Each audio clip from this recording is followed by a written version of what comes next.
I am Tammy Bennet, here representing the Solid Waste Association of North America. And to give you just a little bit of info about me, I didn't put this slide together. My boss did, by the way. I would never put this in a presentation. But I spent many years working in the field of public works.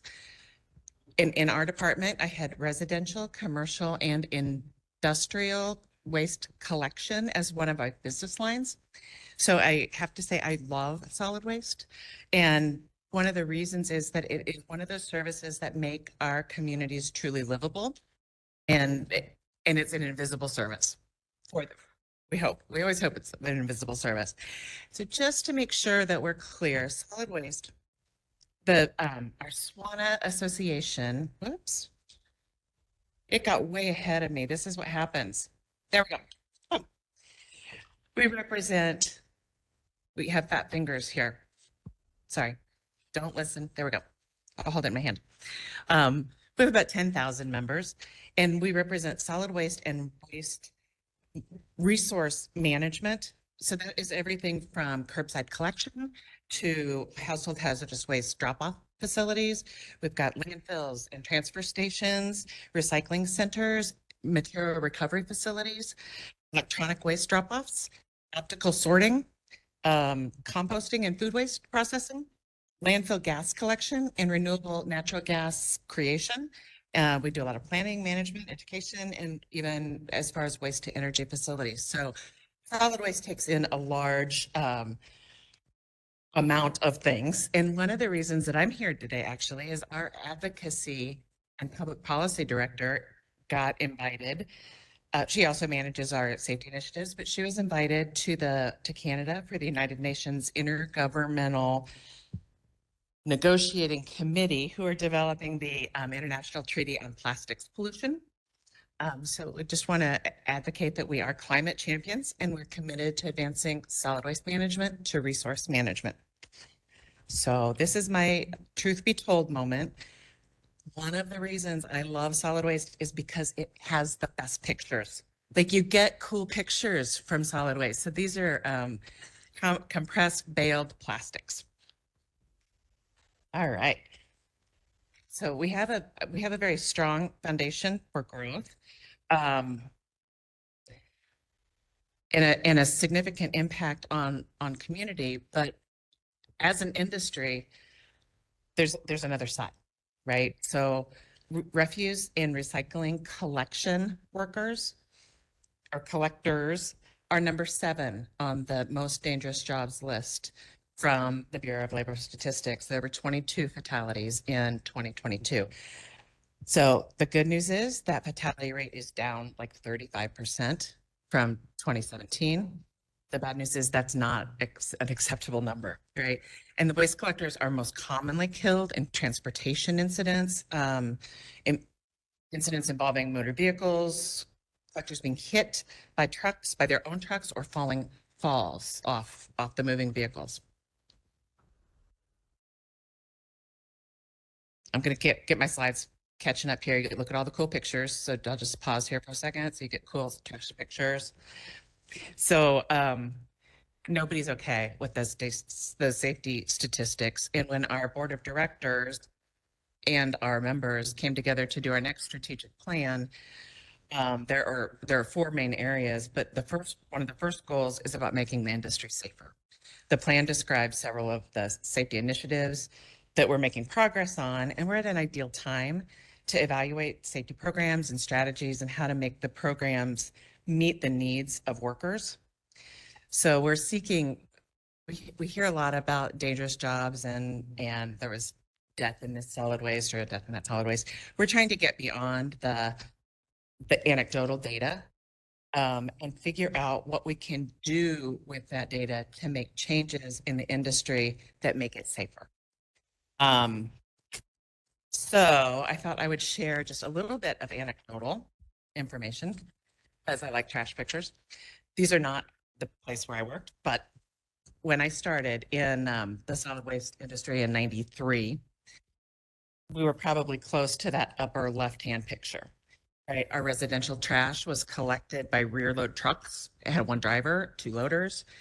Anything could be put at the curb up to 80 pounds. That's not 80 pounds total. That's 80 pounds per item, per lift. We didn't have any containers on the curb. We also collected yard waste once a week, kind of the same process, same trucks. On Mondays, the residents would set out these large plastic bags full of grass and leaves and garden debris. And then our workers would have to like heft them up onto the back of the truck and slice them open with box cutters and dump out all that rotting grass into the back of the hopper. So maybe they don't die from it, but they didn't like it very much. Right? It was very injury intensive and hard. And then as we modernized, we kind of moved toward maybe that upper right. So we had some containers in place, and there are those weird looking things on the back. They're tippers, so it can tip a cart into the trash truck. So the worker will roll it up to the tipper, tip it into the truck, bring it back down. Interestingly, when we first were moving toward the semi-automated process, oh my goodness, look at that. Okay, but as we moved to that semi-automated process, we got a lot of kickback from our employees because it made them slower. Are those popping up on the screen there? Not, oh my God. Yay. Anyway, so we eventually made progress. We containerized trash, recycling, and our yard waste compost, and got to what might be that bottom left corner of an automated truck, which is kind of that side loader. So was my organization and how they started to make progress on safety over many years. You went going to the semi-automated, and then you have to replace it. Every one of those trash trucks is super expensive, and you get like 3 a year, maybe. Okay. I'm going to stop this for a second. Hang tight. I'm going to make this go away.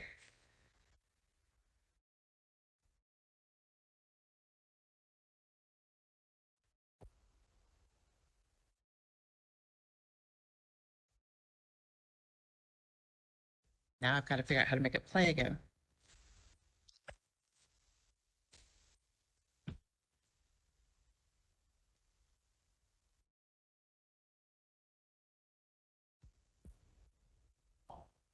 Is it back up on the screen? Teams is on the screen. I'm giving up. I'm totally going to give up. And see, I already showed you all the good pictures. So yeah, no, I'm just giving up. All right. We're calling it good because that was really all the best of all the pictures anyway. So as an association, we need to lead. The pictures are good, right?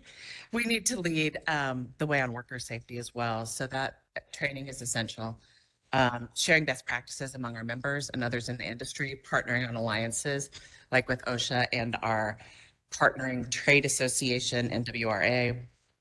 We are huge champions of slow down to move around, or slow down to move around, move over laws like we have with public safety. There are some of the slow down to move around stickers on our table back there, but those should be on every one of the collection vehicles where you have a worker that has to get off and do something manual on the street. Also on worker safety, again, the side loaders is the huge for residential collection. Side loaders are huge. Those automated. Solid waste, or SWANA, has an applied research foundation. And we've produced several research projects on safety. One was about the best packer and chassis combination that focused on collection helper safety. And we also did one on employee, commercial, and self-hauler safety at landfills. And we have developed training materials and courses with our learning and development staff. We have 7 technical divisions that kind of dive deeper. Those serve as our subject matter experts. And then each of our chapters, our 47 chapters, has or is strongly encouraged to have a safety ambassador. And together, the volunteers help us update and enhance our safety resources, the stuff that's available to our members, and the expertise that we need to make changes to our technical policies. So one of the anecdotes we don't like to talk about it, but is real, is did you know that one of the biggest issues right now in solid waste management is the proper handling of lithium-ion batteries? See, I'm preaching to the choir here, so that's good. That's a good thing. So we are facing really our challenges with getting insurance for material recovery facilities because when those batteries crack open, they create these super hot fires. That's why the airlines ask you if you have any batteries in your luggage. So it's a big deal, and we're working kind of on resources and training and public education, which are all part of that.